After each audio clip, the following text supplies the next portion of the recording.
कसं आहे ना मंडळी, 40 नंतरचा एन्जॉयमेंट किंवा अधोगती या गोष्टी आता प्रकर्षाने जाणवू लागल्यात. बऱ्याच जणींना वाटतं 40 संपली म्हणजे आपण मोकळे झालो, फ्री झालो, मुलांमधून आपली सुटका झाली.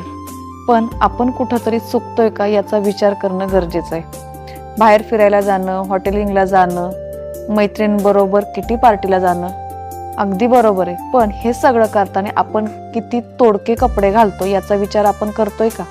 तेच फोटो आपण स्टोरीला, इन्स्टाला, फेसबुकला, व्हॉट्सअपला टाकतोय.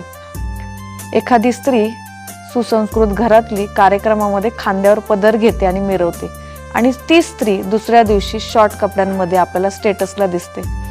लोक तुमचे कपडे पाहत नाही तर तुमचं शरीर पाहतात.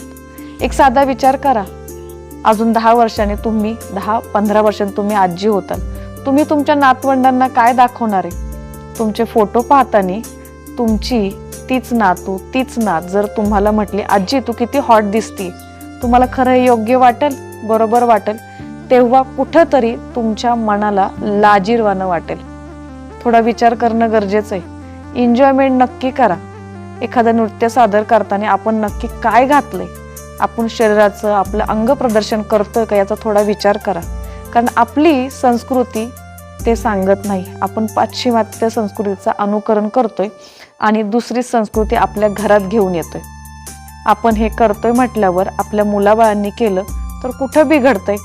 त्यामुळे ते पाहण्याची ताकद ठेवा आणि डोळे उघडे ठेवून त्यांनी केलेले कलागुण पाहायला तयार राहा, असं म्हणणंच गरजेचं आहे. त्यामुळं 40 नंतरचं एन्जॉयमेंट किंवा अधोगतीकडे जातोय याचा आपण विचार करणं गरजेचं आहे. एन्जॉयमेंट साध्या कपड्यातही करता येते.